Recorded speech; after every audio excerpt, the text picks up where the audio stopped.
Good afternoon, everyone, and thank you for joining us today for this rules workshop. I'm Amelia Boyd, and I am the program manager for the Commission and the organizer for this webinar. This meeting is being recorded and will be made available sometime this week.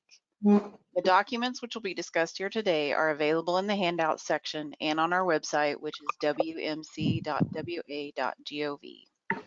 All attendees are muted. Panelists may unmute themselves and share their webcam. Attendees, if you have a question, please use the raise your hand function or use the question section. We will get to your questions as quickly as possible. I will begin the roll call of panelists and staff. When I call your name, please introduce yourself. So we'll start with Ariel. I'm Ariel Page Landstrom. I'm a supervising staff attorney for the Commission. And then next we'll go with Christine. I'm Christine Blake, public member in the Commission. And then Heather. Yeah, I'm Heather Carter. I'm an assistant attorney general, legal advisor to the Commission. And then Jimmy Bush. I'm Jimmy Bush. I'm the Director of Quality and Engagement for the Medical Commission. And John Malden. John Malden, public member of the Commission. And Melanie. I'm Melanie DeLeon. I'm the Executive Director of the Commission. Mike Farrell. Oh, you're muted. I'm Mike Farrell. I'm the Policy Development Manager for the Medical Commission. And Stephanie. I'm Stephanie Mason. I'm the Legislative Liaison for the Medical Commission. And Teresa. I'm Teresa Schimmels. I'm a Physician Assistant Commissioner to the Commission. And Christine, I can see your fingers. You know, it's trying really hard to work, but it just doesn't seem to want to engage. So thank you. And Mr. Anderson, if you'll introduce yourself and then read the script, please. I was afraid you were going to say I needed to have the script here. And I don't, but I can get it shortly. Okay. So let me look for it. I think you emailed it to me today. I did just a little bit ago. Okay, good. So let me find that. Sorry.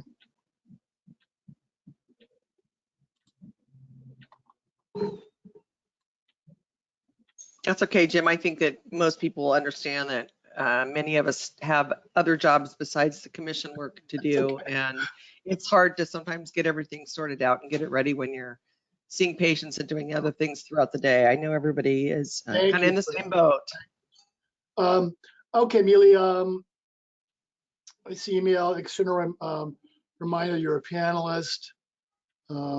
Reminder that you're a panelist. Oh, I sent it to your personal email, if that makes a difference.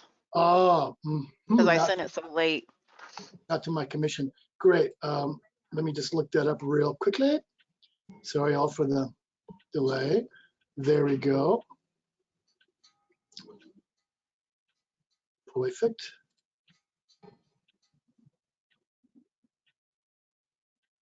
All righty. So, good afternoon. And my name is Jim Anderson, and I'll be the presiding officer for this rules workshop. Today's Monday, May 10, and it is right now 1:39 p.m. And this meeting is being held via the GoToWebinar platform. The rule being discussed today is regarding Chapter 246-918 WAC, which is the Physician Assistant chapter, as well as substitute House Bill 2378, which is concerning physician assistants. The pre-proposal rules package was filed in the Washington State Register as number 20-24-015 on November 19th, 2020. And we will now discuss the draft language for WAC 246-918-055 practice agreements. So Micah, if you want to start. Sure.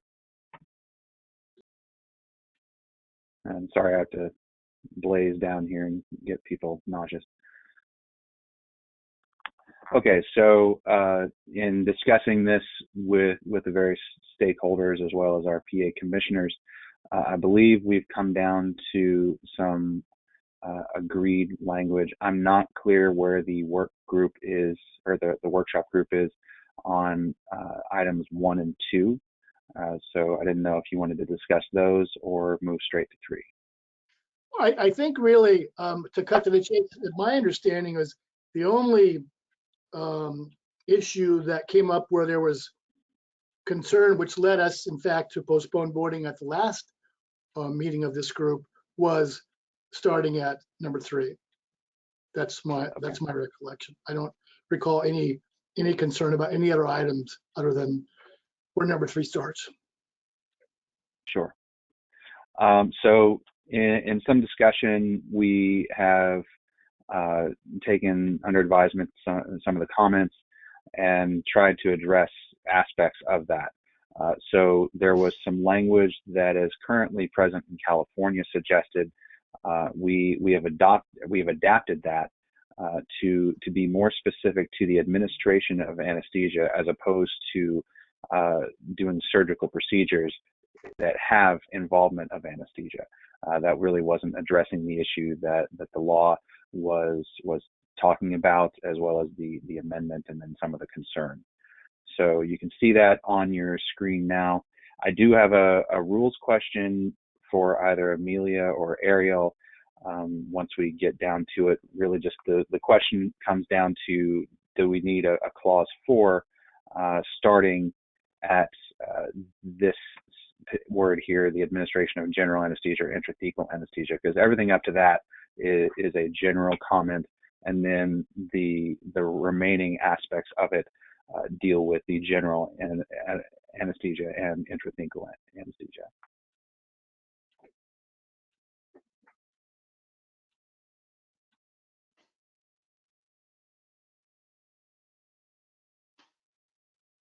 Can you clarify what the question is? Do you need a Do I clause? need to hit return, basically?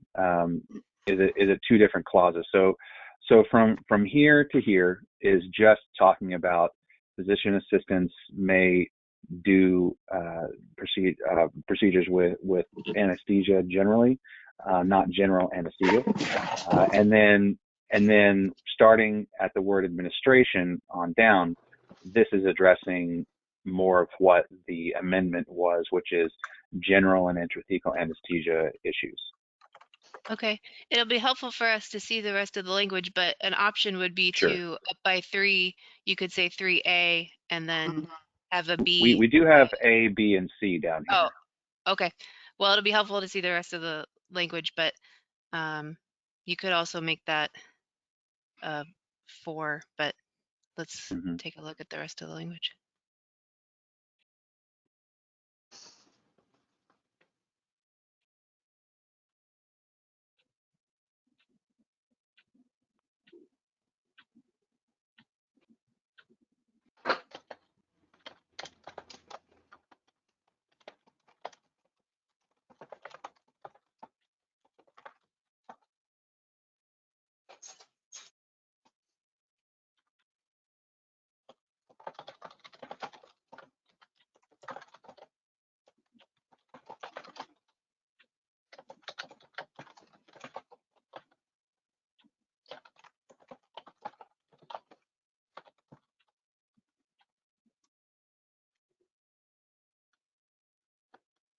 So Mike, I have a question. Is everything that you've highlighted in the pink box stuff that you put in there? It's difficult for me to read because it's purple and pink and it's small, but Sure. Let me change something here, and it might be easier to read.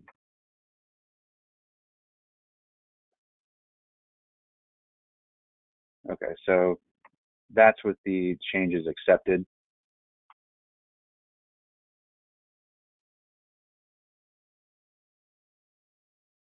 And just let me know when I need to scroll down. well, I can't read. It's too small. So it. Oh, but small. I'm not the one that. Okay.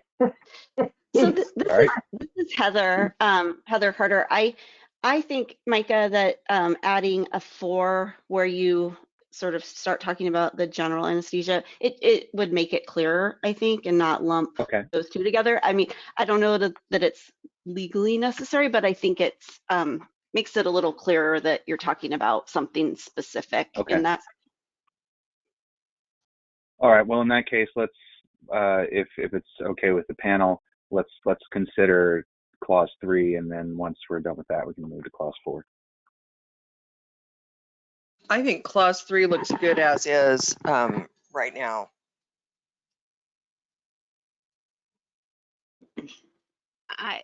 Heather, I don't know if you want to comment, but I think it is still a bit confusing that it says that that a PA can administer anesthesia without the personal presence of a supervising physician, and then it says there's all these specific requirements for general anesthesia. I think there needs to be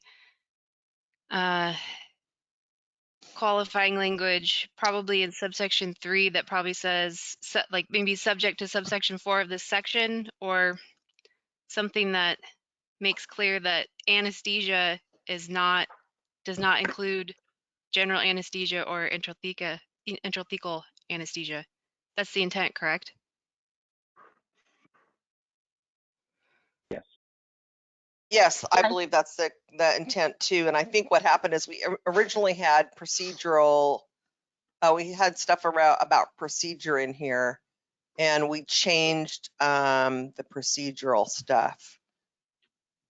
So Ariel, after the word physician, would we say something like pursuant to subsection 4?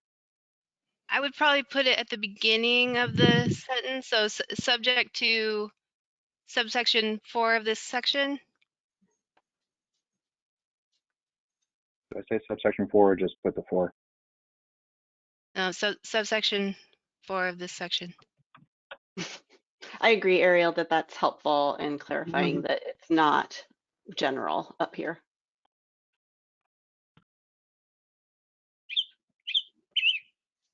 yeah, that clarifies it. I agree. Can you see that, Jim? Yeah, me too. I think it does.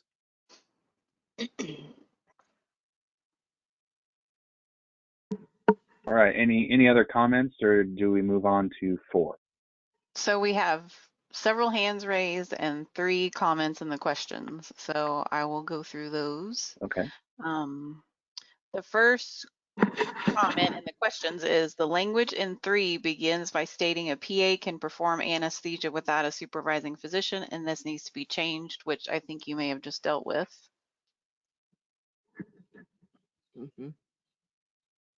And then we have, it's hard to follow along. Can you summarize what you are proposing?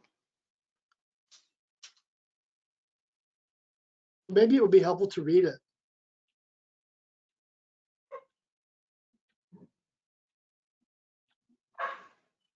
Do you want me to do that? I can do that. Oh, Could sure. you please? It says, subject to subsection 4 of this section, a physician assistant may, pursuant to a practice agreement, administer anesthesia without the personal presence of the supervising physician. Prior to delegating any such anesthesia administration procedures, the supervising physician shall establish that the physician assistant is trained to perform the anesthesia administration. Can you continue to have? Can we have you read the rest of it too? No, because we're only dealing with 3 right now. Okay. So Because I think 3 makes more sense when the rest of it is it makes more sense altogether. But sure, I understand. So intent here is just to clarify the ability of PAs to do anesthesia, and then the next section is to delineate with respect to general anesthesia and intrathecal anesthesia the limitation for PA scope there. Versus local anesthesia, for example. Correct. okay, so we need to deal with the hands raised. So Christy, why don't you go ahead? Hello, this is Christy Hoke. I'm the Region Director for the Washington Association of Nurse Anesthetists through the AANA. And I have many, many concerns about the language in here. Many of them I've been typing in, but a physician assistant is not trained to provide anything other than local anesthesia, correct? Well, no, I wouldn't say that that is correct. For example, although this comes later, this is not part of subsection 3, but one of the down lower where we say, you know, we note A, B, and C about PAs providing anesthesia. One of them is a grandfather clause, a grandparent clause, which allows, I think there are approximately 7 PAs who have been practicing either intrathecal and or general anesthesia over the past years, after being trained by after being trained in a variety of ways, but not through an AA program. And so in discussions with others recently, there was consensus that these people are near retirement. There's not very many of them, and they've been doing so with no known negative outcomes. And so we don't think it would be appropriate to say to these PAs who under the old rules have been doing this for many years to say, sorry, you're done. And so that's where the grandparent clause comes from in the next section. Other than that, PAs are only practicing local anesthesia. And I don't think anybody here is saying that PAs should not be able to do so. No, James, I am in firm agreement that local anesthesia is perfectly fine. I am concerned that these 7 grandfathered in PAs are practicing general anesthesia without general anesthesia or intrathecal training. Even if they've been doing it for years, they're practicing without that kind of license. Well, as of the old PA rules, which are about to expire, there was no such license required. So this will replace it, correct? So yes, so I mean these rules, which are really an extension of the new PA laws, which take effect July 1st, I believe, these would replace the old rules. Okay. And I know that the Washington State Society of Anesthesiologists and Nurse Anesthetists have both written comments. And in section 3, it says that a physician assistant may, pursuant to a practice agreement, administer anesthesia without the personal presence of the supervising physician. Both of our groups are adamant that this is not the case. But I think with all due respect, with what's being missed is there is a very important wording before it says a PA may do that. The wording, can we go back to the top of 3 for a sec? Yeah, right here. I mean, that wording says subject to the subsection of 4 of this section, and subsection of the 4 spells out more clearly. It makes a distinction between local anesthesia and intrathecal and general anesthesia. I'm just wondering if for clarification, it shouldn't read it here, because some people will read this and think that they can. I just did. Well, sure. I think that's an interesting suggestion. I mean, perhaps this could say a PA pursuant to the practice agreement may administer local anesthesia without the personal presence of the supervising physician. I would be happy with that. I don't, unless there's a reason, unless there are concerns about making that change, because I think it would be clearer, but I'm not sure that there's. So I'd be curious to see what others think about that, but it seems like it's a reasonable suggestion to me. Not being an anesthesiologist, I need to ask a clarifying question. Are local, intrathecal, and general the only 3 types of anesthesia levels we should be concerned about, or are there others that could be missed by making this specificity? No, there's plenty of others that we could be listing in here, but that would take a book. But that's part of the training and concern with it. But if we state local, we value brevity here. yeah, exactly. I am not, I don't want to speak specifically for the other anesthesia providers who I know are on this call. And in my view of anesthesia, if you're going to be administering it, local anesthetics, I completely understand because they're using it to solve pain issues for like suturing and those sorts of things. The rest of it, I think we can get into once we get down into general anesthesia and intrathecal anesthesia. Could I just say one thing in addition to that? I mean, my understanding from discussions with people who are involved with WSAA, the anesthesiologists, as well as WANA, was that the primary concerns were about intrathecal and general anesthesia. Is that? Yes, though it's my understanding after meetings with them that that is the concern. They didn't have a concern with local anesthesia. Well, but the other 2 are a much elevated and require much more training. But is there other I guess to Micah's question, is there other anesthesia besides intrathecal and general that PAs may be currently practicing that people or that you have concerns about, or is it just because if there's tons of other types of anesthesia, then it doesn't make sense necessarily to say local.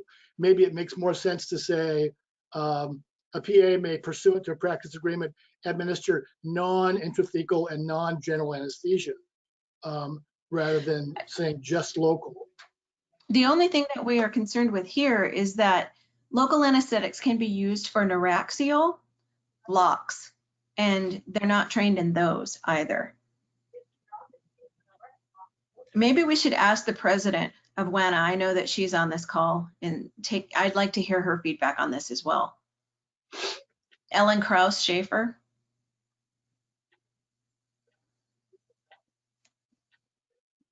Go ahead, Ellen. Oh, thank you. I just didn't want to unmute without allowing you to give me the floor. So yeah, when we went through the research of this back when this all came about, we were aware that there were PAs doing local anesthetics, like Christy had mentioned, for pain management during resets of bones and casting and things like that. We also are aware that there are PAs that conduct mild to moderate sedation, not deep sedation, but mild to moderate, similar to what even nurses are allowed to do when they take a sedation class. So those 2 were not our concerns because there are already probably many PAs practicing those 2 types of anesthetics. The intrathecal and the general were our main concerns because, like Christy stated, they are a heightened level risk in regards to anesthesia. Intrathecal can easily promote itself on up into a general if the block does not go as indicated. And so basically the 2 are kind of grouped into the same type of risk level.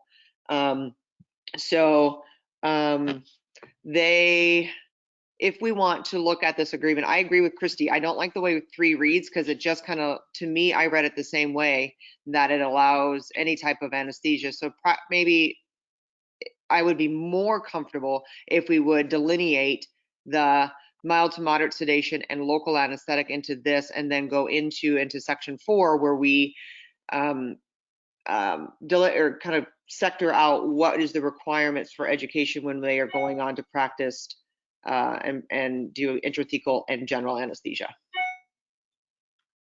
Thank you. Can I ask another? Go ahead, please. I'm sorry, James. The other question that I have is, if we're in agreement that they can provide mild to moderate sedation and local anesthesia, does the rest of it even need to fall into this?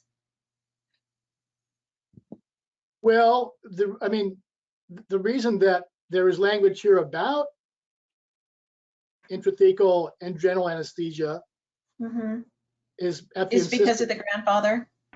Well, no, because it's my understanding is that was at the strong opinion of WSAA and of WANA that they wanted specific language saying PAs, PAs could not do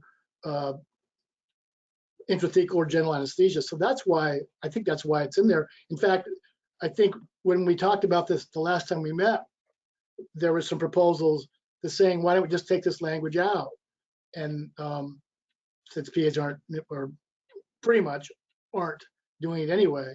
And there was, I thought, a strong opinion from WNA and WSAA that, no, we need language in here that clearly says something about the role of PAs in intrathecal and general anesthesia.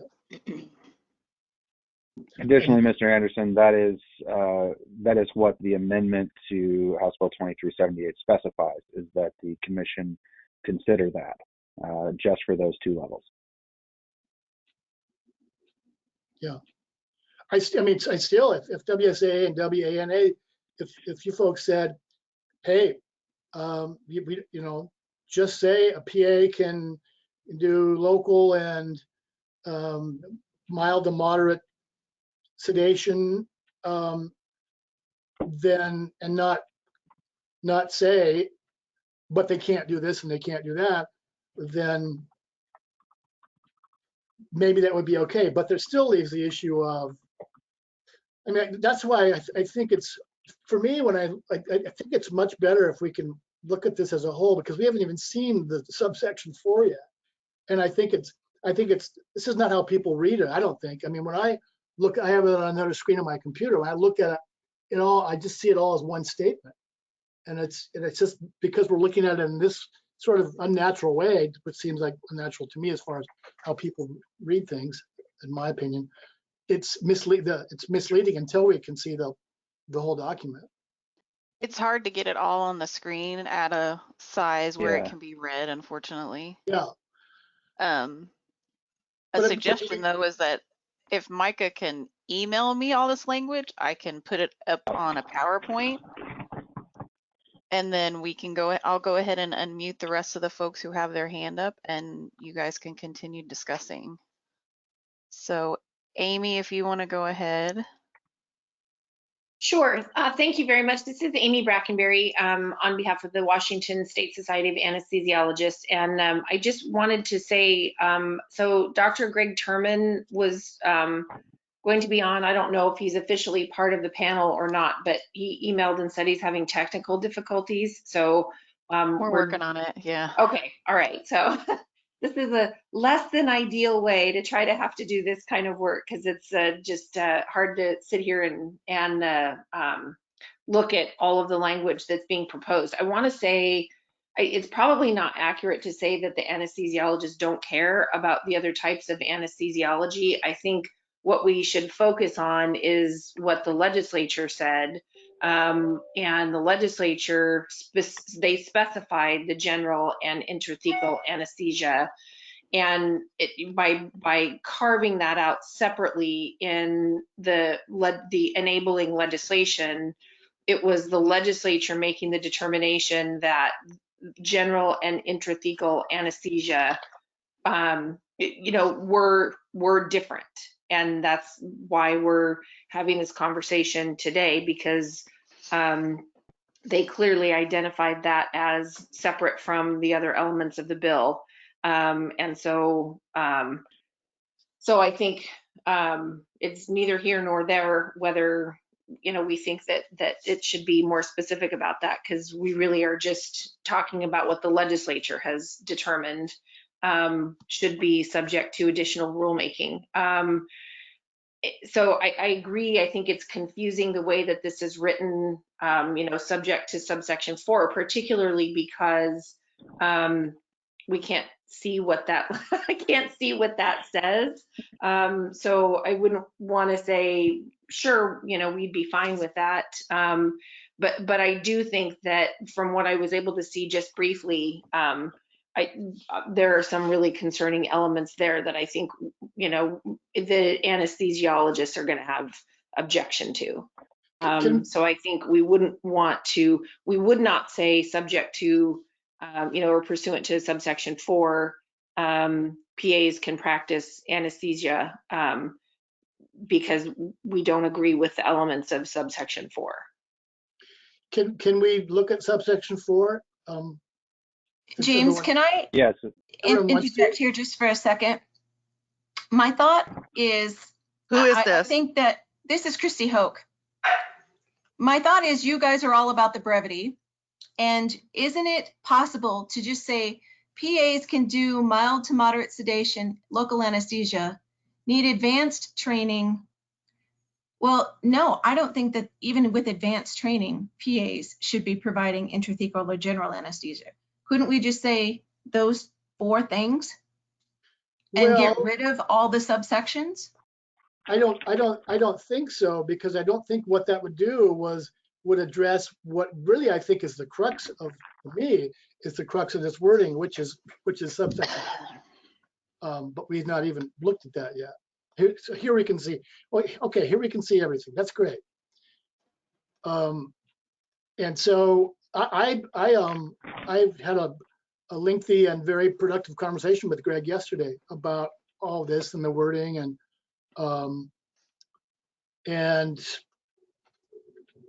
Greg is not speak for anybody but Greg, and I think he would certainly acknowledge that. But he's on now, by the way. Sorry. Okay, well he can speak. Greg can speak for himself. That's great. So what can Amy, can I ask, what are the concerns about section 4? B and C. I mean, I don't think WSSA would agree that that PA should be doing general or intrathecal anesthesia as part of a practice agreement. Well, early on, and this doesn't. I mean, so subsection A, I think, is fine, and that's what the commission originally proposed. But this is a either or, and I understand the interest in grandfathering in the existing PAs that are practicing, but I mean, both of these sections allow the performance of general and intrathecal anesthesia without supervision, which is not recognized anywhere in the country, including California.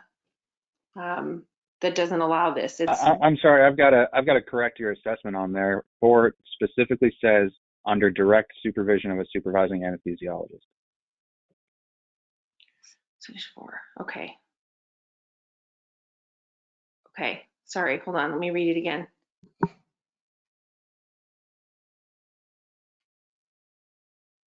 You're right. Sorry, I was focused on the A, B, and C. So in this case, they would only be doing this as part of the practice agreement with supervision. And not With just supervision, but direct supervision. Right. Yeah. Okay. Okay. Thank you, Micah. I'm sorry that I read that incorrectly, because I was looking at 3 and then the A, B, and C below. So thank you for correcting me on that. No worries. I think we've taken, I mean, not that we deserve a medal for this by any means, but I think we've taken great care in our work to take seriously the concerns that we've heard from WNA and from from WSAA as well as from Washington Academy of Physician Assistants, certainly, who are a stakeholder in all this as well. And one of the things that we really wanted to make crystal clear, we wanted to address in a very clear and direct way was people's concerns of unsupervised or improperly or inappropriately supervised PAs doing general intrathecal anesthesia. And so we have really tried to, for me, I think that direct supervision of the supervising anesthesiologist is, we intended it to be strong language.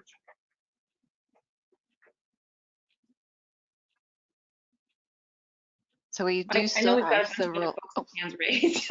Yes, we do. So I think the person who was next was Mark Flannery. Yes, thank you for the opportunity to speak here, Amelia. I'm with the Washington State Society of Anesthesiologists, WSSA. And there's a few other people in the program in that category as myself that I believe are listening in. And I would start out by saying maybe for 3, in case you aren't looking at 4, only pursuant to subsection 4 to start out with the language in 3. But the only thing that we would really feel comfortable with is deleting 4B and 4C, because that's totally an arbitrary perspective on what the individual PA may be capable of doing. If they've completed an accredited anesthesiology assistance program and they're supervised by an anesthesiologist, we're in total agreement with that parameter. The other thing is for local anesthetic can be used to give locally infiltrated in the skin to suture wounds, as mentioned before. It can be given intrathecally and induce anesthesia from the spinal dermatome, sensory dermatomes below that. It can be given epidurally, which is a technique just a little bit different than a spinal or intrathecal, but very similar effect. And it can be given in nerve blocks, very specifically for an armpit, axillary block, femoral nerve for the leg, etc. The other perspective here is that it's critical to understand that the ASA has guidelines and standards in terms of the spectrum of sedation to general anesthesia. What they don't, so there's the degree of sedation. Light sedation is just patients minimally comfortable with using sedative drugs such as benzodiazepine or some narcotics. Deeper anesthesia or moderate sedation the patient becomes more obtunded. Deep anesthesia is a point where the patient's non-responsive to painful stimulation. General anesthesia is that they are totally unresponsive. And the next level is death. If people aren't really realizing what they're doing, getting from the lowest end of the spectrum, light sedation, past general anesthesia, there is a problem. And it takes more than completion of some coursework or performance of other parameters that are subjectively assessed by an individual supervising anesthesiologist. So 4A would be the only thing that we'd really be comfortable with. And I believe that's in conjunction with the nurse anesthetists also. Thank you for letting me speak. So we do have a comment about A, if I can find it. This says, why couldn't it read, a PA may administer local and mild to moderate sedation without the personal presence of a supervising physician. Any other form, any other form of anesthesia may not be administered. And then they say that sub A should not be included either, as AAs are not recognized in the state of Washington. Well, there's that. They're not licensed in Washington. They cannot practice unsupervised, nor can they bill. Well, they can't practice unsupervised anywhere in the country. Correct. So why are we introducing it? We shouldn't be. Keep the PA bill and rules and commission simple. I'm sorry, who's speaking now? Sorry, this is Chrissy Hoke again. I see. Well, you know, it's, I don't know, for me, it's, I think frustrating would be too strong a word, but, you know, I'm hearing different things now than I heard before. And so for me, it's a little bit like, I feel a little bit like chasing a tail around. I mean, I heard really strong language that it's got to be something about direct supervision. I heard really strong language that there's got to be some mention of the AA training. I thought so I thought I came away thinking that those were really, really major things that people who had concerns about the bill really wanted us to put in there. And so that's where they've come from. And now I hear Christy saying that, well, you don't really want anything about why is there the AA program in there? Or so I don't know. I'm a little unsure how to wrap my head around all the feedback in regards to what we've done. But I appreciate it. I'm just. This is Amy from WSSA, and if I could just clarify, I think from our perspective, the inclusion of the anesthesiologist assistant was important, I think, from our perspective, because we thought that was sort of a bridge to allowing this to happen. And that includes the supervision and the certification, which I know, Micah, you've said we can't put the certification requirement in the rules, but we think that piece was sort of a bridge to get to where we could actually find a compromise position on this. I think the concern you heard from Dr. Flannery, and I know there are some others on here, just about the B and C pieces, even though there is direct supervision requirement, which I know is a step in the direction that we had suggested before. I think there are still concerns about what kind of training that would involve, and at least the anesthesiologist assistant piece includes, there are actual programs with certification, so there is a standard. So I think that's, I think from the nurse anesthetist, they're not supportive of the anesthesiologist assistant language, but the anesthesiologists are. So that's the difference that you're hearing. Thank you. Can I ask another question? This is Christy Hoke again. So the anesthesiologist assistants, even though they're not licensed in the state of Washington, nor is there a program, WSSA is okay with them being able to practice remotely by themselves, because that's what's being stated in this PA rules. I'm sorry, I don't see that at all. Number one, it doesn't matter that they're not licensed or there isn't a program in Washington. What we're doing here is establishing a level of training that must be satisfied before intrathecal or general anesthesia must be administered, again, under direct supervision of a supervising anesthesiologist. And for a physician assistant. Right.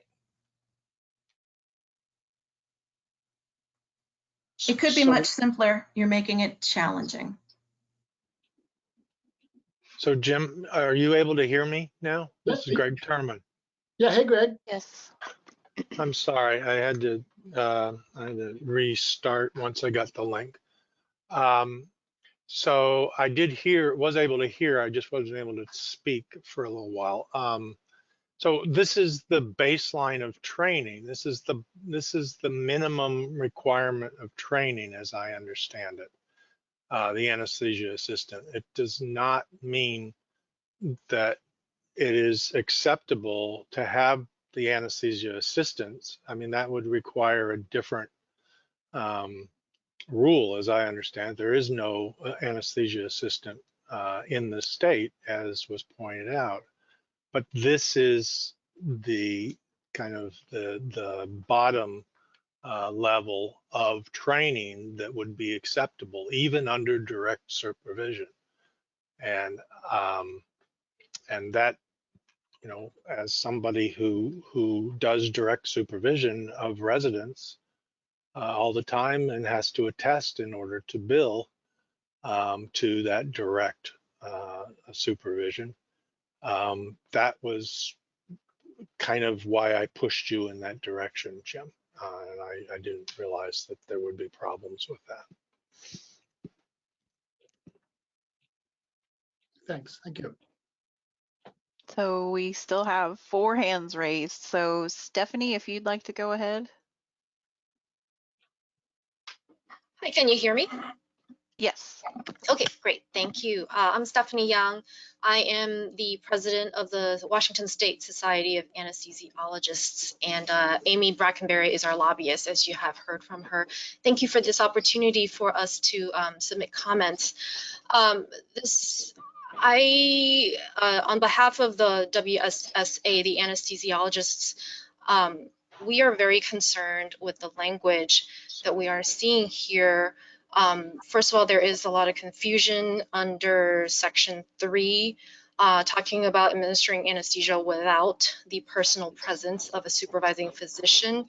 I think I'm hearing the intent from this commission is not what it sounds like, but it certainly sounds like that. And as I believe the nurse anesthetist lobbyist had said, or maybe their president, I'm sorry, had spoken earlier, the impression the language gives is permission for a physician assistant to administer anesthesia without direct supervision.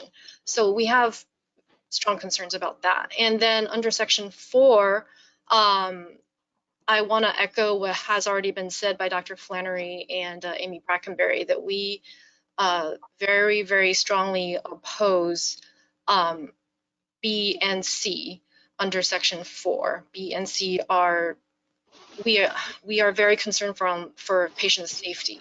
The reason we raised the, brought in the consideration of accredited anesthesiology assistant program is because there is this well-established educational and training program in the country that has a proven record of safety around the country and in, I think, 17 states in the United States.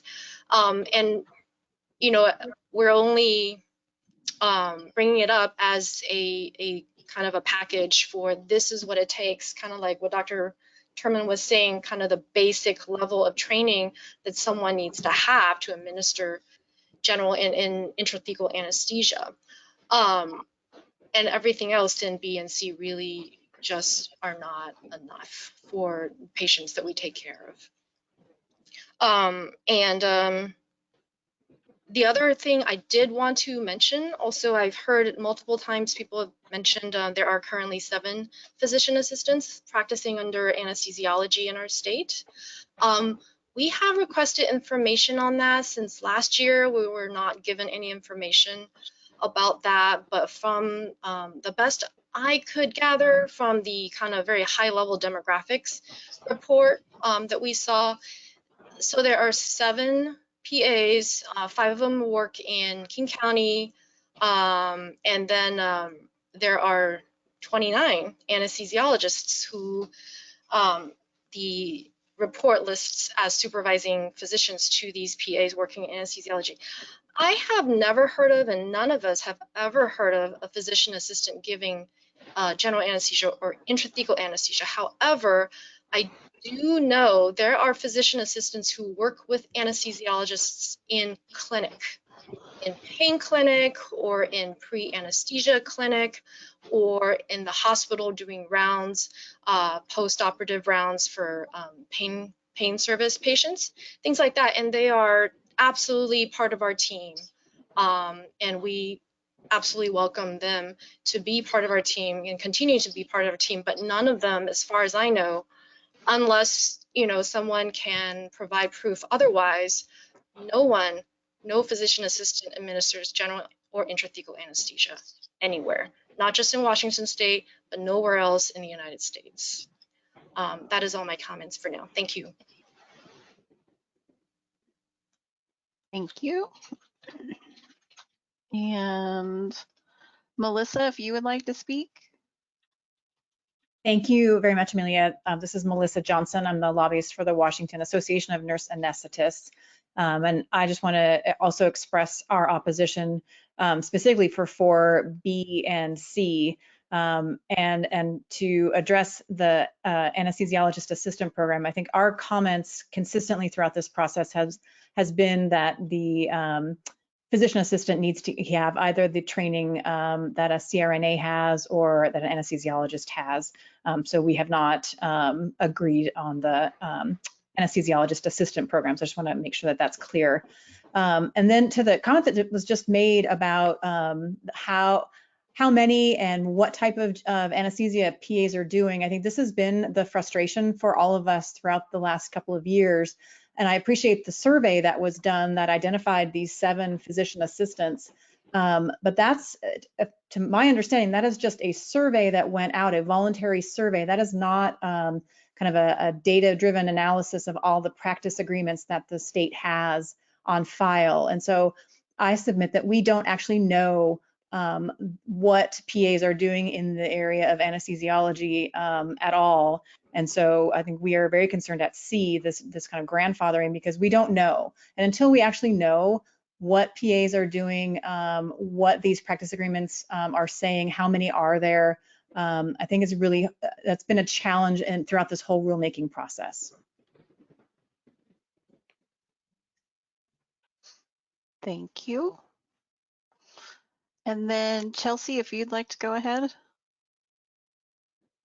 Thanks so much, Amelia. This is Chelsea Hager. I'm the contract lobbyist for the Washington Academy of Physician Assistants. And I'll give my comments here briefly, but just wanted to note Linda Dale, the legislative chair for WAPA, is also trying to call in. She was thinking she wasn't able to unmute, so perhaps we can call on her next.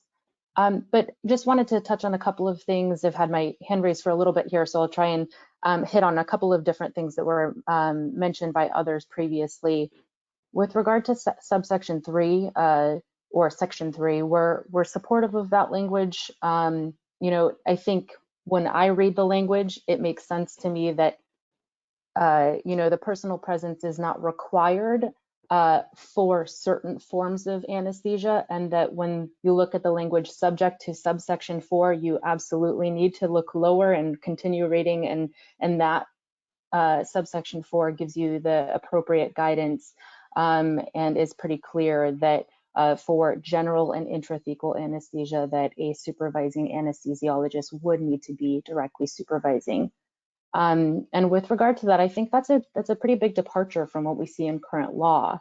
And, you know, House Bill 2378, as advanced by WAPA, you know, the only language in there that related to anesthesia that is supposed to be discussed right now is general and intrathecal. So I do think it makes sense to have that general subsection 3, and then only to note general or intrathecal anesthesia below. I don't think we need to get into local or other types, given the response we got to Micah's question, which is that there are many other forms of anesthesia, and that this helps for the sake of brevity as well.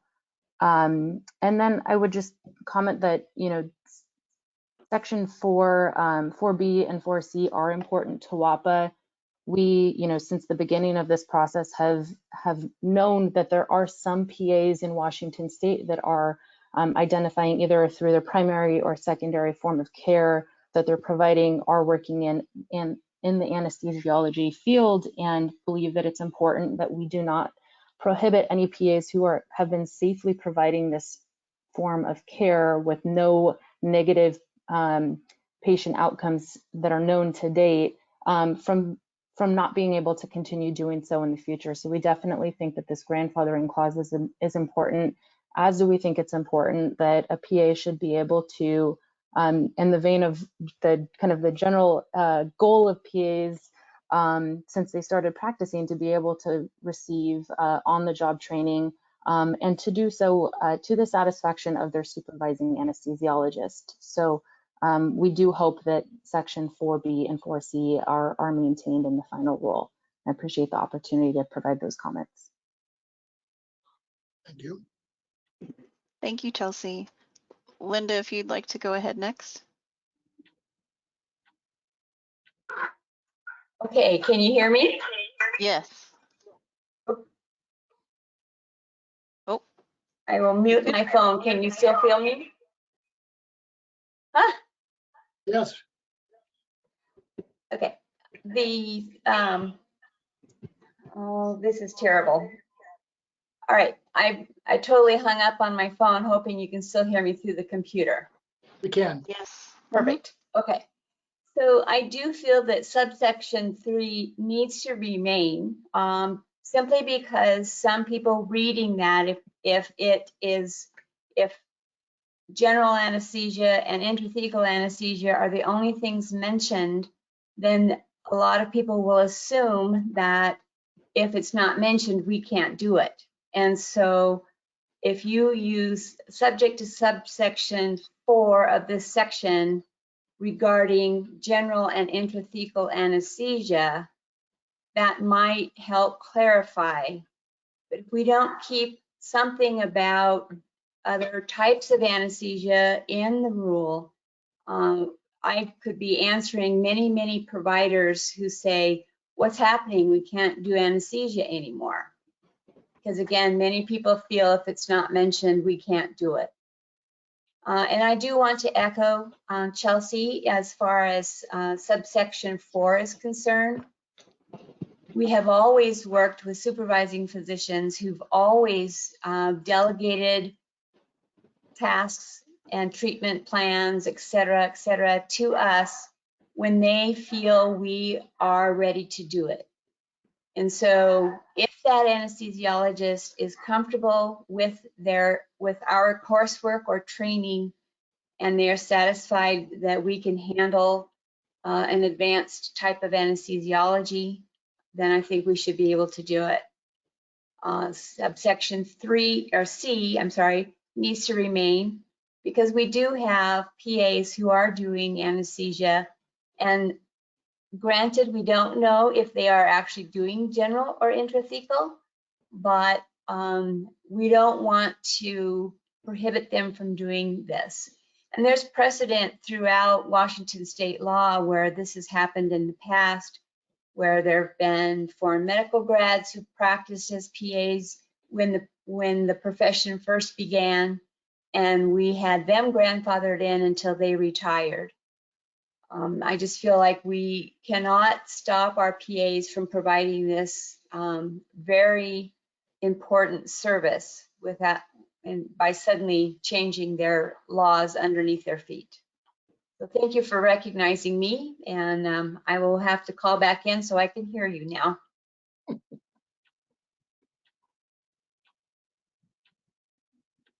Okay, we have one last hand raised, and then I'm going to make Jimmy the presenter because she has some data she's going to share with us. But let me get to this last hand. Cassie, if you'd like to go ahead.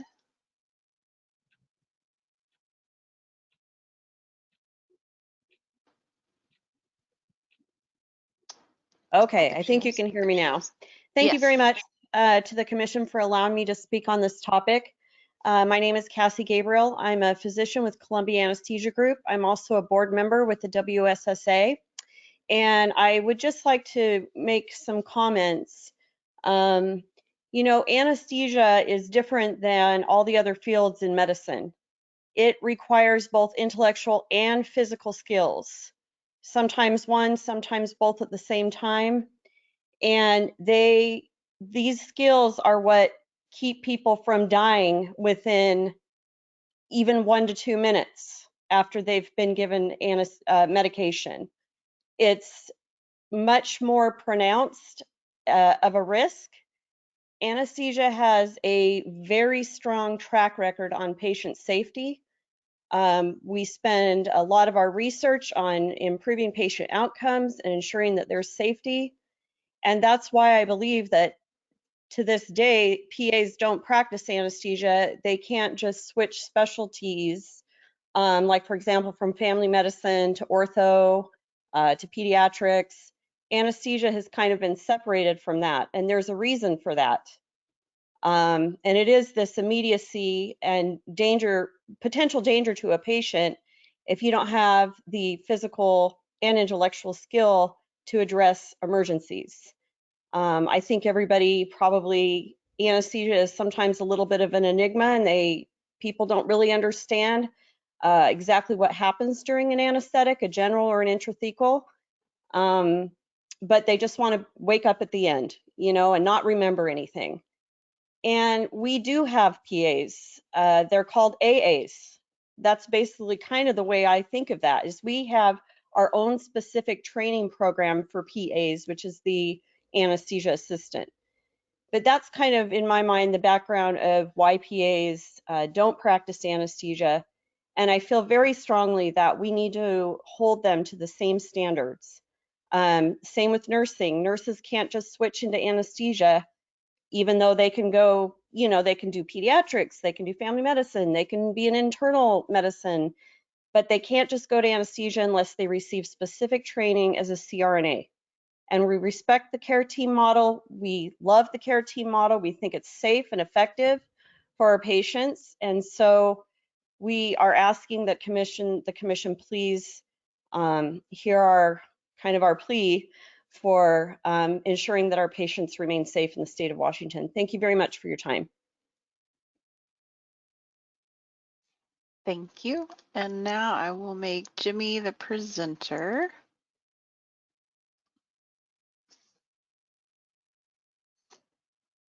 Okay, Jimmy.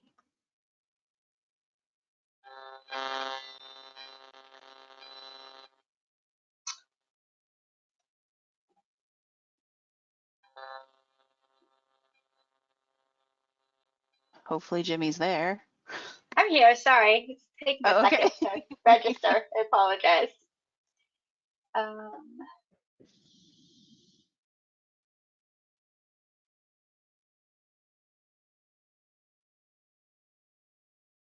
Okay.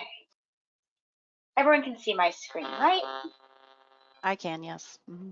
Okay, wonderful. So there was a lot of uncertainty. I'm Judy Bush. I'm the Director of Quality and Engagement for the Medical Commission. There seemed to be a lot of uncertainty around the practitioners that have been discussed after the last workshop and even today. So to be as transparent as possible, we've put together a little bit of a data breakdown based on the information we have available to us that I'm going to go over with you today. So first off, we looked at the breakdown of specialties. So what I did was I looked at all of the physicians who identified as anesthesiologists and in their primary practice specialty. And then I cross-referenced to see how many of them supervised the PA. So there are 28 PAs that are being supervised by an anesthesiologist. The practice specialties of these PAs are primarily in pain management, which I think we've talked about a bit today. But I think it's important to notice that these people are doing, the majority of them are doing pain management. And there are 6 PAs who identified in their as their practice specialty being anesthesiology, just kind of flat out. So to make sure that we weren't overlooking any pertinent information, I pulled the delegation agreements or practice agreements for those PAs being supervised by an anesthesiologist. And when looking at the delegation agreements, these were the tasks being delegated.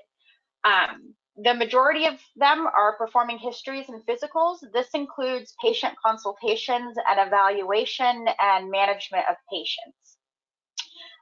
Next up, we have medication management. This includes refills. They're also being delegated to order diagnostic tests, developing and implementing treatment plans, and then interventional procedures. This includes administering injections and pump refills. There is one person that has been delegated to no more than 5% of their time. They will be assisting in surgery, and this PA does not practice remotely. So of all the delegation agreements I combed through of these folks, we had one that assists in surgery, but not by themselves. So then we just wanted to make sure we're covering all of our bases and some of the concerns from our last hearing. We looked at complaints with these folks. So of those 28 PAs practicing under an anesthesiologist, there have been 17 complaints filed over the entire time that they have been practicing. And 8 of these complaints were closed after an investigation, and there is 1 pending an investigation at this time. I just want to make sure I would close the loop and say that none of the 17 complaints have ever resulted in discipline thus far, and the complaints do not involve issues that occurred during surgery. In fact, because so many of these PAs are practicing pain management, we see the same allegations that are common in addiction medicine and pain management, specifically kind of these ideas where the provider stopped providing pain medication, or communication wasn't satisfactory to the patient. And then we brought up that someone mentioned the survey. We did send a survey to 48 providers, so that includes the PAs and their supervising physicians. And we didn't have a high response rate, but there were all of those no's are by PAs. So the survey asked you if you delivered general or intrathecal anesthesia. If you answered no, the survey ended. We thanked you for your time. But if you went on, there was a subset of question based on your license type. So everyone who answered no were PAs. They do not deliver general or intrathecal anesthesia. There was 1 MD who responded yes. And so his or their kind of subset questions were, in what capacity do you work within anesthesiology? This person's interventional pain management. Then we asked them, as the MD, what tasks or duties do you delegate to the PA you supervise? Like the delegation agreements that I had pulled, this person is doing clinical evaluations and kind of just general patient care. And then we asked, does your PA practice remotely? And the answer was no. So I hope this helped cleared up some things, maybe a little uncertainty, and I just thanks for your time. Thank you, Jimmy. So we do have several questions in the question box, and I'm going to put them up on the screen. Please. So here's the questions that we have in the question box right now. A couple of these, these are all from about 30 minutes ago, so they may have already been addressed.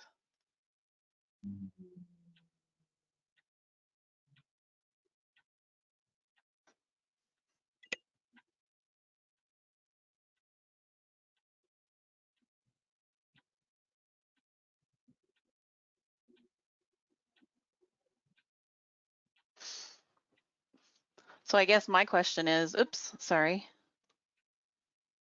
why are we creating the wheel? Can't we mirror the language for nurse practitioners? Is that a possibility? Is that something we want to do? What is the language for nurse practitioners? I'd have to go look that up. I don't know what it is.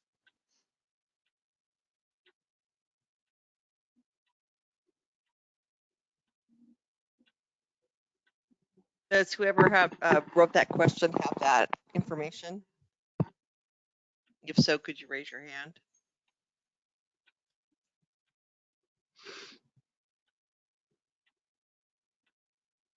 Nope, they have left.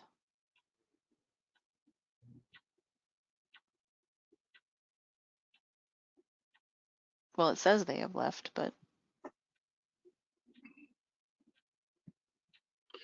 I think is it okay to comment on some of these? Absolutely. Great. So number 5, we need to remove all the verbiage and let the PAs do what they need to do, remove everything else, and it is done. I do think that the reason we're addressing this is because the law suggested that we do so. Is it, which is that's the case, yes? That is correct.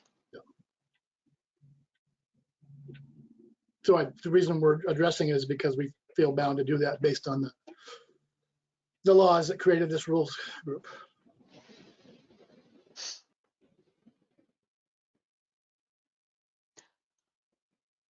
So, and then we have some new suggested language if you want to discuss that. So here's the suggestion to replace what we had for 3 before.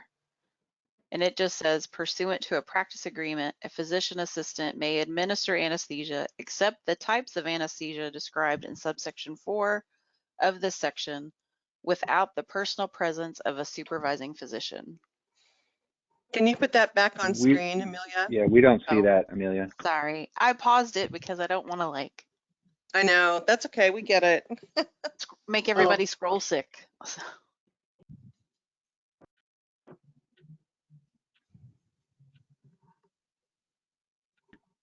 Well, it says the same thing, but I think in in perhaps a more clear way. It doesn't make you wait till you get down to 4 to tell you what it's saying.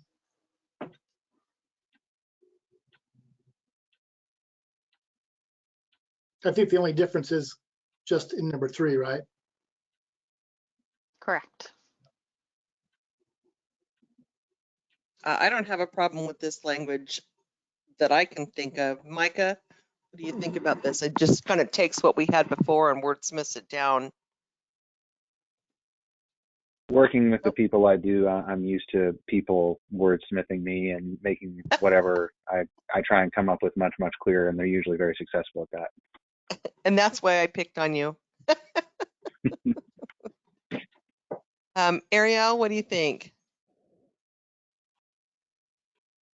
I wrote it, so I think it's better than what I wrote before. So What about Greg? Can you see it? And Christine? Yep. So I can see it. Yes, I can. So we have several. Can you hear me? Sorry, go ahead. Yes, go ahead. Yes. So I do also agree with one of the comments by Dr. Stengel that what we're really talking about here in 3 is local anesthesia, I believe.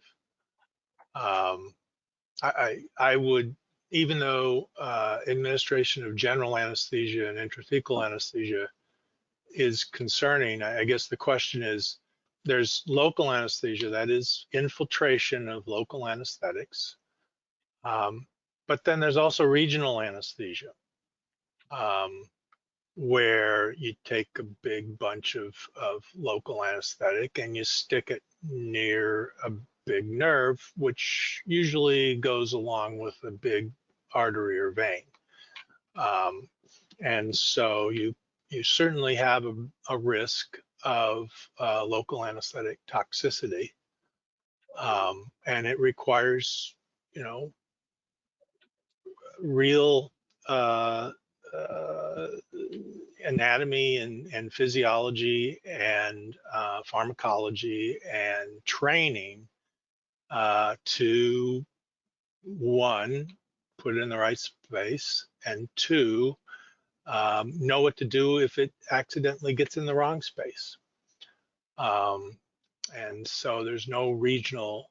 I think that maybe finding a way to specifically say local anesthesia, which I think is what is meant in 3,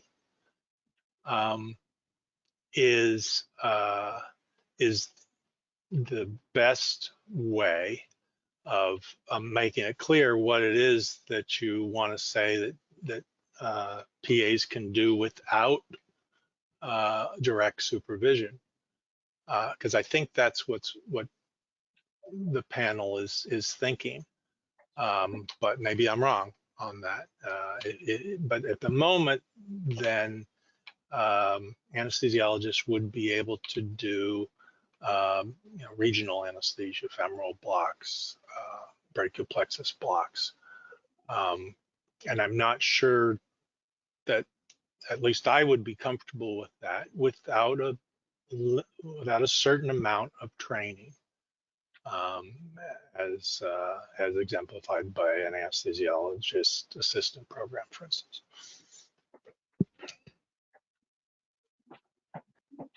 So we do have several hands raised that probably want to comment on this new suggestion. So Linda, if you can go ahead.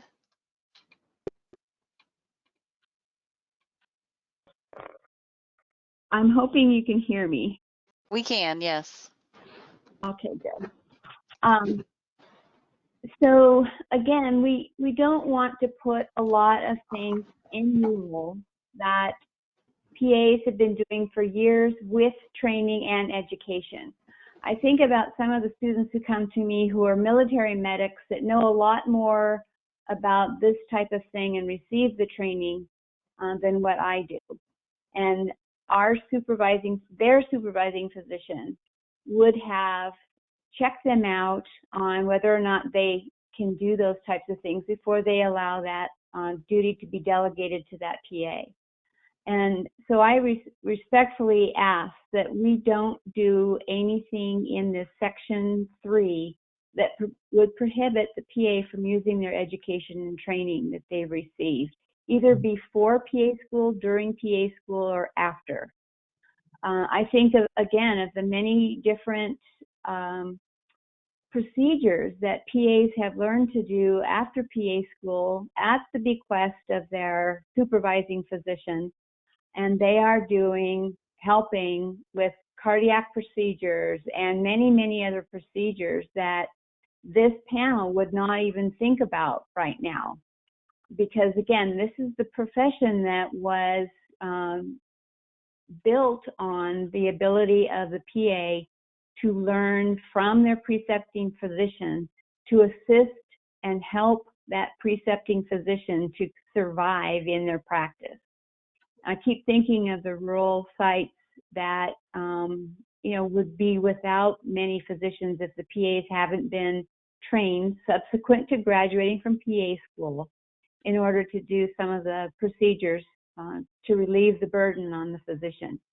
If we start putting everything in rule that we don't want or don't think they can do, we've put a huge barrier.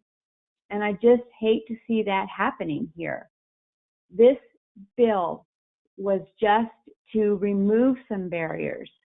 We talked about the anesthesia, the general anesthesia, intrathecal anesthesia, and we agreed we would try to work with some of this in the rules. And now I'm hearing that you're wanting us to give up the ability to do regional as well as locals. We've been doing that for years, and this is pushing us back. Let's please just stay on point and talk about general anesthesia and intrathecal anesthesia. Thank you. Thank you. And Mark, if you would like to go ahead. Yes, thank you again for letting me speak. At the last meeting, the major highlight I think that everybody or quite a few people agreed on was the connotation of adequate education. And this is what we're talking about now. The legislature said, I believe it left to the commission the necessity to define adequate education. And I think that the patients or people in the state of Washington deserve the gold standard. And when they're getting general or intrathecal anesthesia, it should be somebody who's graduated from an accredited program that's specifically designed to handle any potential complications involved during administering of general or intrathecal anesthesia.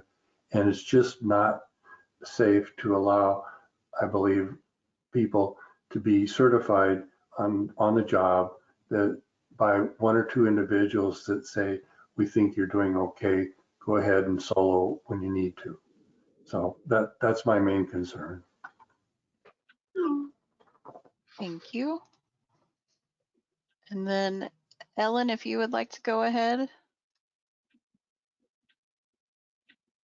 Thanks. Ellen Krause-Schaefer, I'm the president of the Washington Association of Nurse Anesthetists, and I just wanted to make a couple of comments on the new suggestion and a little bit of elaboration on our objections to section B and C. So on the new suggestion for section 3,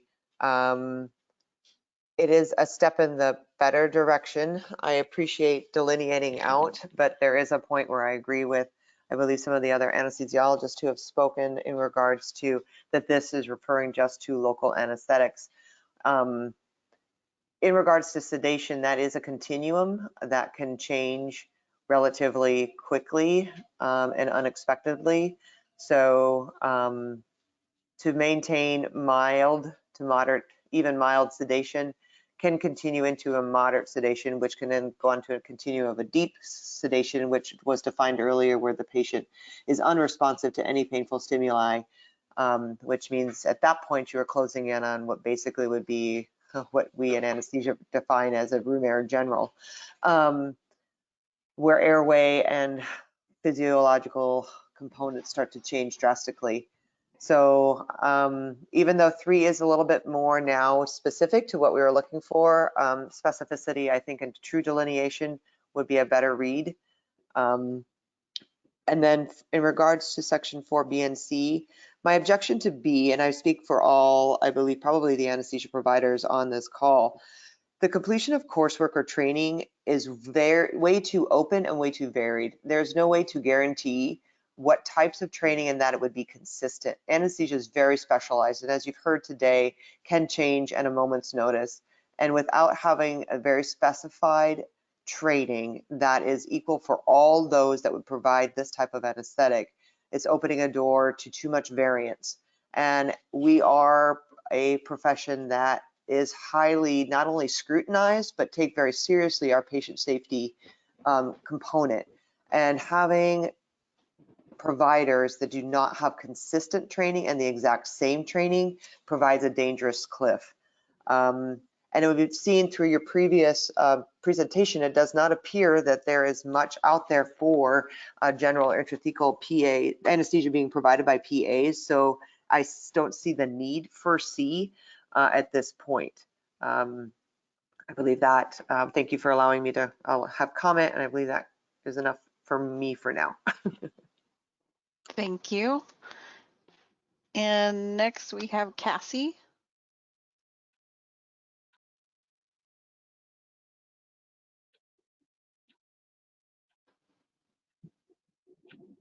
If you're speaking, Cassie, we can't hear you. Oh, There we again. go. Okay. Okay.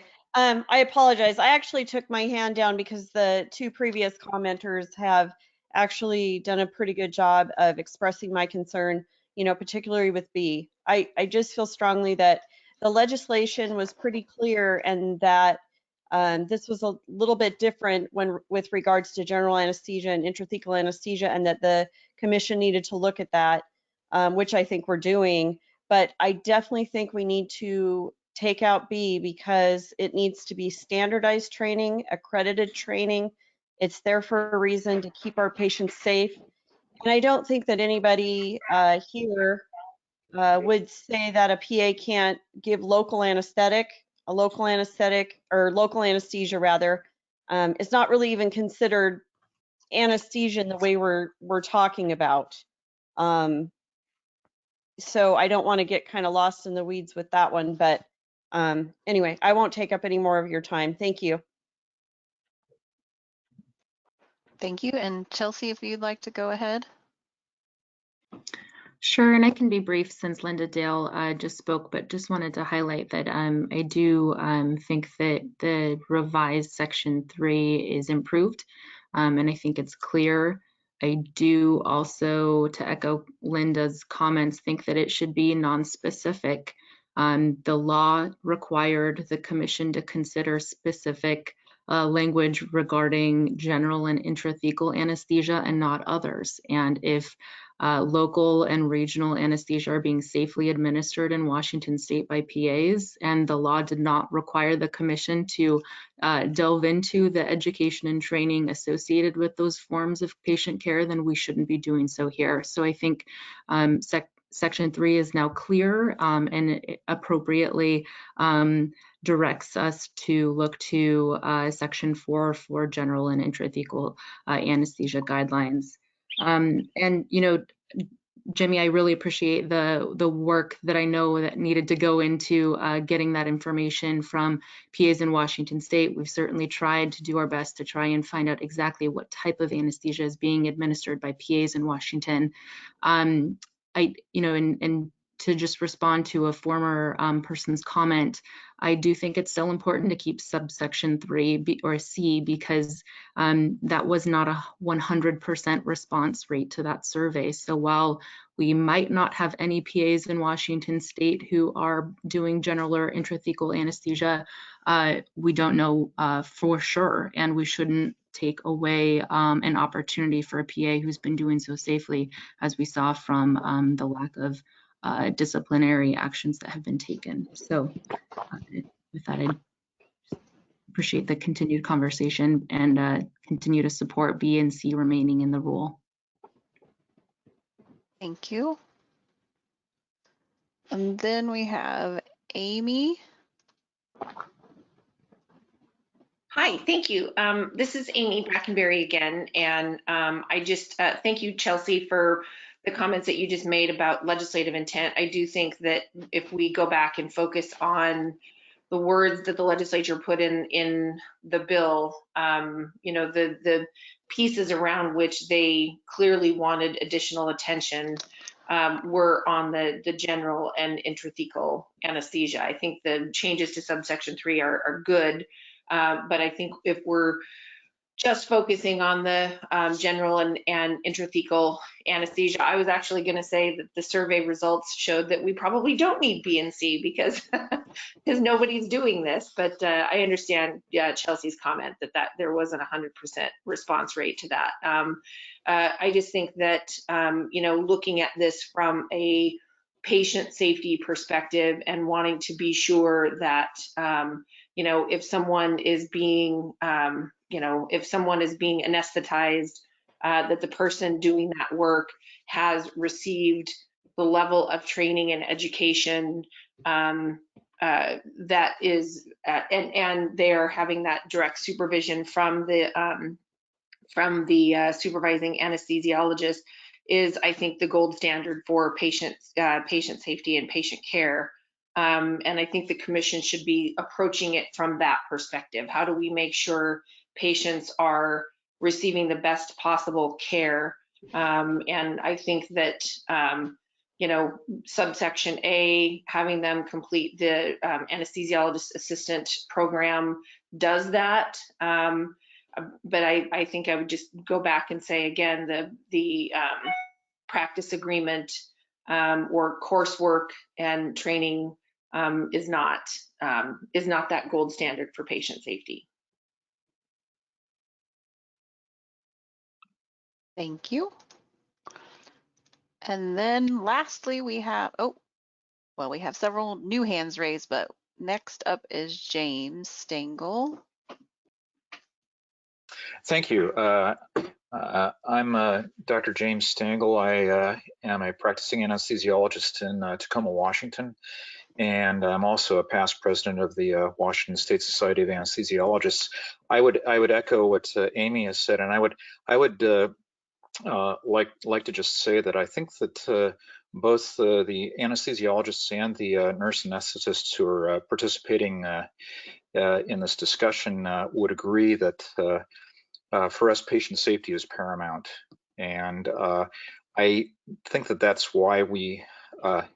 I would argue with all respect that number one, the legislature specified and was actually fairly specific in its stating that PAs practicing general and intrathecal anesthesia in this bill that they show evidence of adequate education and training in the delivery of the type of anesthesia being delivered, it's pretty clear then, to me at least, that the legislature intending for PAs administering that type of anesthesia to have appropriate training.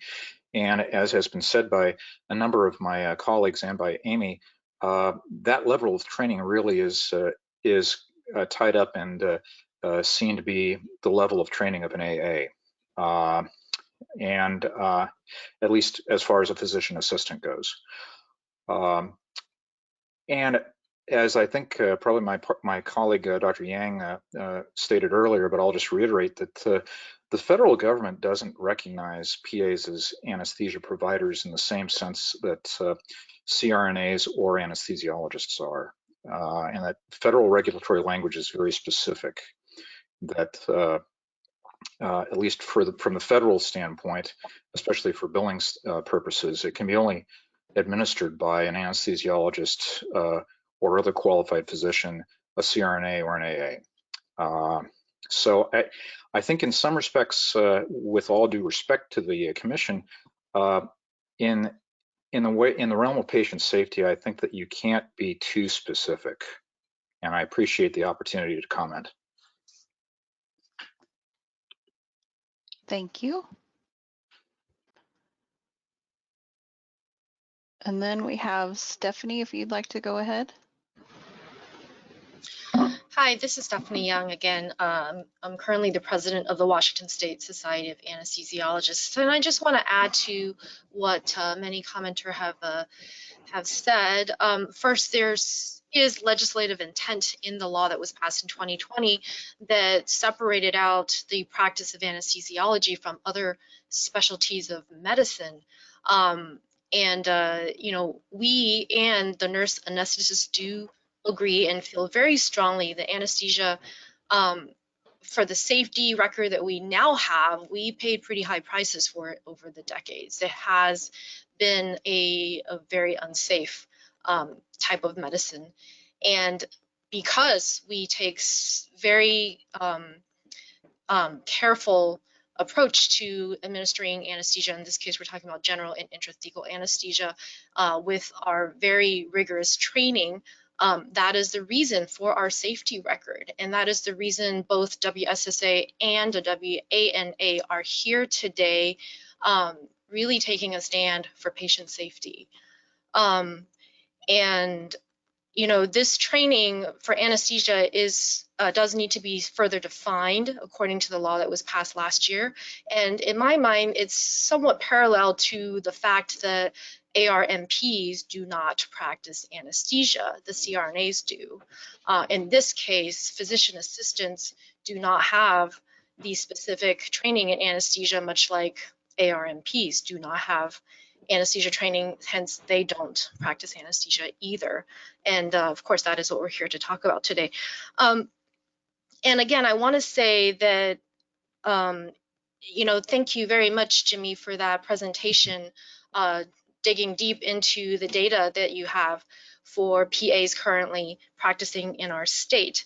And as someone has said earlier, yes, the data is not 100% complete, but it does seem to be as I expected, as most of us have expected. There is no evidence, doesn't seem to be evidence of any physician assistant currently giving anesthesia in our state. And I will add with that, you know, someone has mentioned there's no history of bad outcomes of physician assistants giving anesthesia. Well, it perhaps is because there is no one giving it. Either way, though, our concern with the language we're currently discussing is that we don't want to open a door to someone taking just on-the-job training or some kind of non-standardized training to start administering general or intrathecal anesthesia. That is why we continue to oppose subsection 4B and 4C. Thank you. Thank you. And then go ahead, Jim. I just wanted to say something really quick. I very strongly resonate with all the comments about patient safety and how that really should be the the highest priority for all of us in our practice of medicine or nursing. And I just want to say that PAs are part of that group, and part of that, PAs have historically been built upon patient safety. And I think when one looks at discipline against PAs versus MDs versus NPs, or even looks at litigation, I think that information bears out that PAs are well known to practice safely and to make patient safety our very highest priority. Thank you. Thank you, Jim. And then we have Linda, if you'd like to go ahead. Thank you. On B, I'm kind of wondering if we could put completion of similar coursework and training, simply because someone mentioned our last meeting that there's all kinds of fellowships that are popping up for PAs to get additional postgraduate training. And perhaps that would be a compromise, that instead of us PAs having to complete the full accredited anesthesiology assistant program, if we had a similar coursework or training, like a fellowship, that it might also suffice as far as the depth of education required. Then as far as fee is concerned, I have to echo Chelsea, is that we might not need it. There might not be a PA that's delivering general or intrathecal anesthesia right now. But if there was, and if they were the only one out in, helping, again, I keep thinking rural because I'm Central Washington, and I would hate to pull that out from under the person who is doing a very great service. If there's no one out there doing it, then we don't need to worry about it. It's a moot point. But if we take it out of there, we could be stopping someone from doing their job that they've done very ably for years.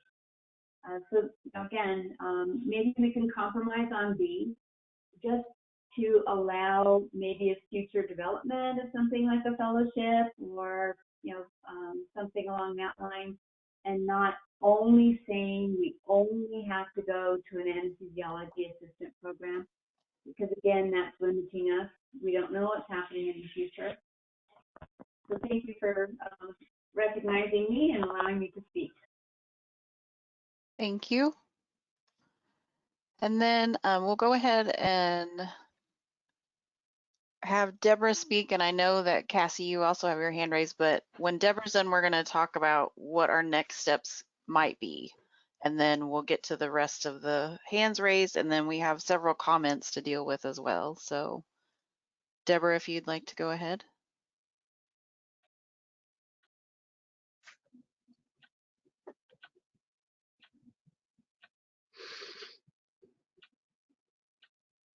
Maybe not.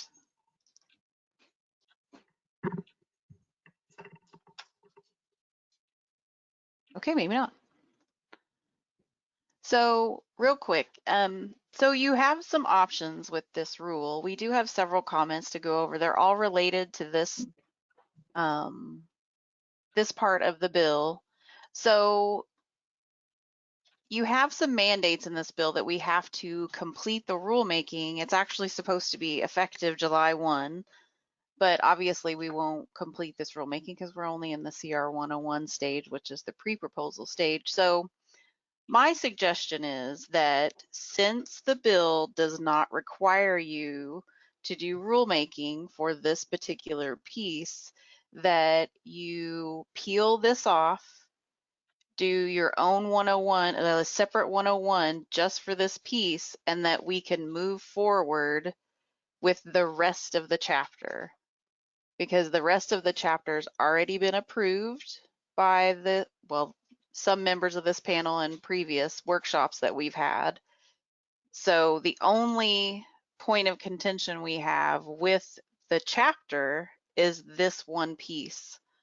So that is an option. Your other option is that you can continue to keep the 101 open and not, because you only have about 15 minutes left for this workshop, so it sounds like you may need another one. But I'm open to suggestions on that. So Linda, if I can jump, oh, go ahead, Jim. no, Teresa, go ahead, please. Well, what I'd like to do is go back to, if you could put that other language up there. I mean, do we need to make a motion to get some of this moving along?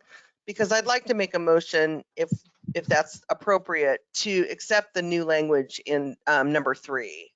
You can absolutely do that. So I would second that motion.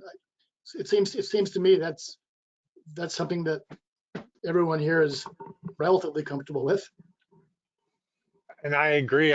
Although I brought up some questions about it, I didn't hear anybody saying that was a step away from where we wanted to go. So it sounded like people were really like this new language. So I'm certainly in favor of that. And then Christine? I would agree with that. John? I only have one question. Do we need the ors in A and B? No, it would just be one or. I mean, there's some things in here that don't fit into how we usually draft rule. This is very, very, very draft. So we would change that or. That first one would be removed. There would be some like the and or, we can't put and/or in rule language, so that would be changed. There's going to be some fussy little things that we fix. But Yeah, I believe I would only suggest we drop the ors. Yeah, but we're just talking about number 3, John, not number 4 yet. Yeah. Sorry, okay. So I think, Amelia, we could probably vote on the voting members here could probably vote on the motion to accept the new wording of number 3. That's what you just did. So number 3 has been approved. So now you can discuss number 4. So I'd like to make a motion about number 4. First of all, getting John's and ors and all of that cleaned up. But I'd like to accept number 4 with the deletion of B and keep A and C in there. Teresa, this is Chris. That's what I was actually thinking when I looked at this, because it seems like B has people wondering what that would look like, that coursework or training. So I would agree that A and C makes sense. That would now be A and B, I guess. Thanks, Chris. Jim, do you have thoughts? Well,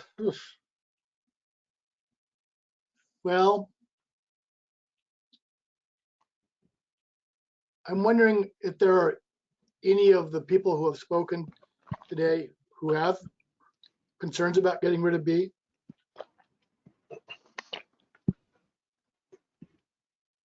We have hands raised. So first let's let Cassie speak because she's had her hand up for a while. Go ahead, Cassie. Oh, okay, thank you. I think removing B is a great step.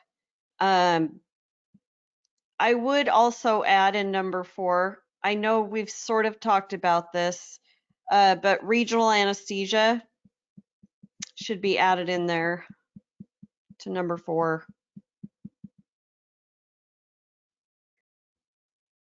And I'm happy to answer questions from the commission if anybody wonders why I'm asking that or why, if anybody has any comment. I apologize, I can't figure out how to type in a comment or a question. That's why I keep raising my hand.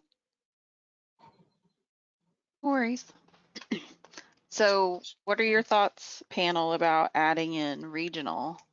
I would say with my motion, I would not be willing to add that in. So I had kind of brought that up, but what I was instructed by all of the panel members and others was that if you look at the rule, it's specifically asking for comment about general anesthetic and intrathecal anesthetic. Okay. Right. Okay. Fair enough. John, did you get your, was your point made? And did you feel like, did you have something else to say when you wanted to speak? No, well, yeah, kind of. So under 4B, it would seem to me that that is kind of a restatement of A, assuming that the supervising physician has, before they entered into a supervising agreement, would go over the educational level of the PA before making that agreement. So, I mean, I'm okay with leaving B out, but B could stay. It's kind of like a restatement of, or an affirmation that the person has in fact completed coursework that would be acceptable to the supervising physician. So Yeah, just a that's, little, I'm ambivalent about taking B out, but that's what you just said makes sense. I'm anxious to know if we have others who wanted to. that's all I wanted to say. Anybody else with who has comments specifically about taking B out? Let's find out. It sounded like there were people with hands up. I would just say that as a residency, you know, as someone who teaches residents, you know, there's some pretty specific resident programs around the country who have to be accredited. I'm not sure that you would feel comfortable with an anesthesiologist or a nurse anesthetist who was trained by any supervising anesthesiologist. I will say that direct supervision, which is up at the top there, makes me more comfortable with all three of these, A, B, and C. But you know, I do think that B gives more wiggle room for possible problems.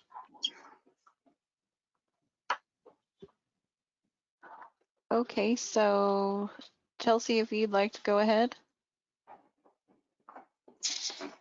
I was just hoping to echo Linda Dale's comment to suggest that we don't know what, you know, like fellowship opportunities might open up in the future. And so I'm curious if we could create some flexibility there, even if it can be baked into section A to say, you know, completion of an accredited anesthesiologist assistant program or related fellowship program, so that we're not keeping PAs who do pursue additional training from providing this care in the future.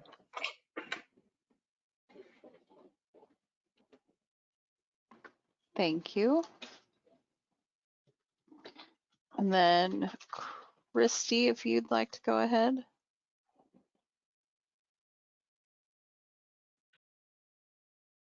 Yes, I'm curious as to if we've already stated that administration of general anesthesia or intrathecal anesthesia may be completed by a PA upon completion of an AA program, why do we need to have C?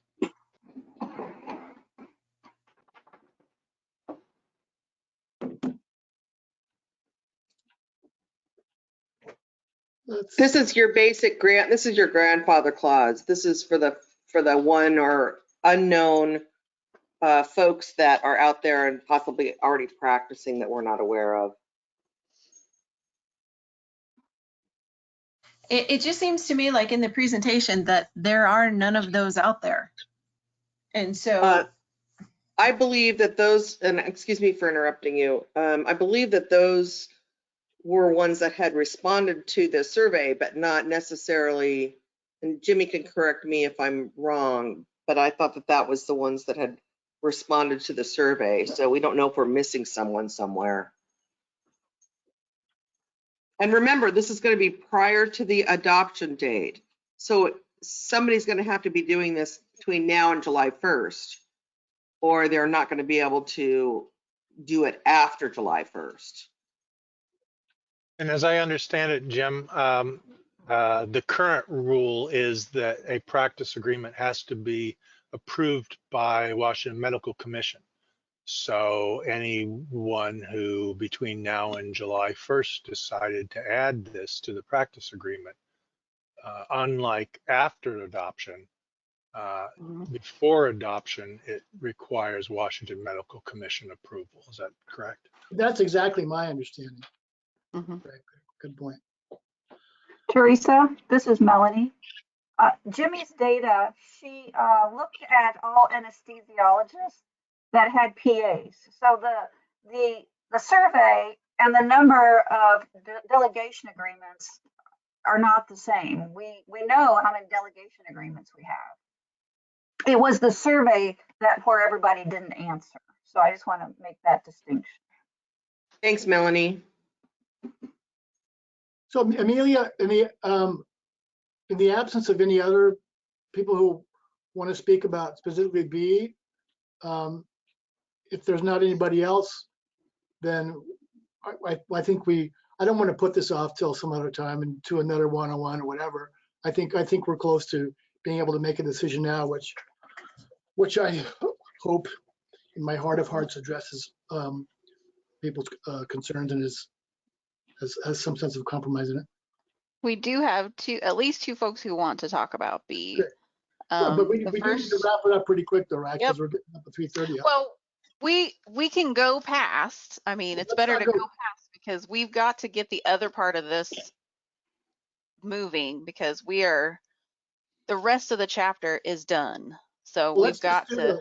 Let's do the two comments we have left, and then we need to move forward, I think. So, Gabrielle, if you'd like to speak. Hi, thank you for all your hard work on this. I really appreciate it. I'd like to echo Jim's comments about patient safety, and that is something of grave concern for all PAs as well as other medical providers. My specific comment was about completion of formal training or fellowship program in the B, under the B section, rather than having to the satisfaction of a supervising anesthesiologist that you have a formal training or fellowship program. Thank you for allowing me to speak. And then we have Amy. Hi, yes, thank you. So regarding section B and the removal of that, we support the removal of that as has been proposed. I think we don't support adding language about a future kind of fellowship program that may exist in the future because it's impossible to know what kind of standard would be established. I think linking it to a currently available accredited national program is satisfactory, and we don't want to see that other piece added, but we do support the removal of B. And I think with regard to subsection C, it's hard for me to understand that as the regulatory body, you don't definitively know whether there's a need to grandfather people, especially if under the current law, you have to approve the delegation agreements. It's, you know, I mean, I go back to, it looks like from the survey respondents, there isn't a need for that. And it's just hard to understand how, as the oversight agency, you don't definitively have an answer to that. So, I mean, we'd like to have B and C removed, but certainly taking B out is, I think, crucial. And thank you. So then are we ready to vote? I think we can. Are you ready to vote, Teresa? You think we? Yeah, I don't want to make any amendments to my motion. I think we've all said what's to be said. So how shall we vote? Should we say, okay. Can you repeat your motion, Teresa? Restate the motion, please. Mm-hmm. Yes, so my motion is to accept number 4 with section A and section C, which will now become section B, and the previous section B would be deleted as it is on the screen. Great, I guess we need a second because that's sort of a new motion, and I would second that. Oh yeah. It's a modification anyway. Okay, so we've got a motion and we've got a second. And so. Does John have any thoughts? John? Any? Yeah. Or is still on A. You need to have or in there. You have to have something there. Yeah, like either one of those. We're saying either one of those would be considered adequate training, which is what we're being tasked to define. Yeah, I think it's okay there, John. And I think I would capitalize completion or either that or on performance, make it a small one. Yeah, we'll fussy fix all that according to the Okay, way great. we're supposed to write rules. Because I was going to bring up the margins also, but and the font. Very Oh concerned about the dear. font. Let's not go there. And Christine, did you have any thoughts? No, I would be in favor of this. Okay, so then let's vote. Those voting members who are in favor of these changes to this rule, say aye. Aye. Aye. And Thank that's all you. three of us. So I think you've addressed all of the comments that we have in the packet, except for a new one that we received, but I think you may have addressed that one as well. Let me get it pulled up on the screen real quick.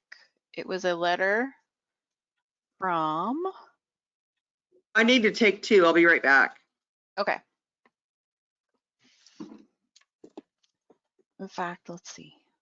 Melissa, you're on the line. Did we get to all the comments from the letter from WANA?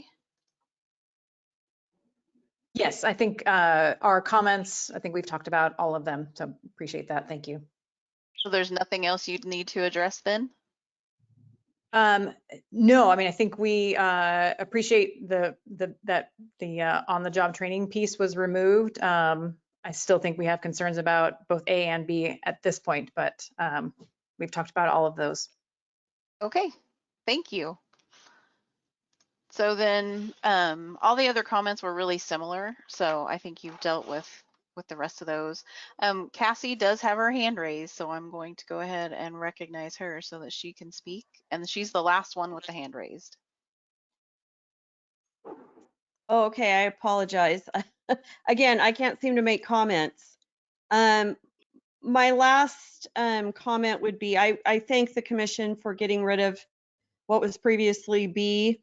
The new B, also, we don't know if anybody's out there practicing or not, but I definitely have concerns about that. If there is somebody doing that, I hesitate to say it's probably rural. Somebody had commented before about these rural situations, and I don't like to think that patients in rural settings deserve less than fully accredited practitioners. So that would be my only comment. I hope nobody's out there practicing anesthesia that shouldn't be. That's my feeling on that. We hope not either. And I would also add. Thank you again for your time. I know this has been laborious, and I know that we all really appreciate the opportunity. So thanks again. And I would also add that if somebody, just the final comment is, if somebody is, or if somebody wants to, this rule may do nothing to stop them. I mean, it's amazing what we see on the commission as far as things that come to us. There are complete rejections of standard of care and of current rules and laws in place. So I think it's, even with this rule, the vigilance is still important, because the rule, lots of these rules and laws apparently do not slow down some providers to some of the egregious things we see. I think that's important to know. So Amelia, let's see. I believe I hand it back to you now, do I not? So to yes, close the meeting. talk about next steps real quick. We are going to bring the draft to the meeting on Thursday, to the policy committee meeting, where they'll review the new draft, and then they will provide their recommendations on what we should do next to the full commission on Friday. And then if there needs to be a vote, the full commission may vote on Friday whether to initiate the CR 102 process or not. And then if that is approved, we will draft the required documents. We'll send them this month to the Secretary's office for review. And then hopefully they will review them quickly. They have a lot going on. So the plan is to have the rules hearing for this in September.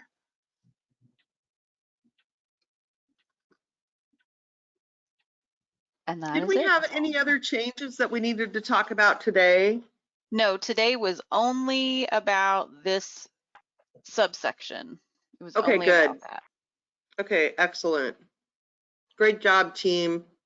Yeah, and also just as shared this meeting, I want to thank all the speakers with thoughtful comments. I mean, it's really really great to have you engaged and about this process. So we really appreciate all the people who contributed to this. Thank you very much. Yes, thank you, everyone. So I'm going to stop the recording.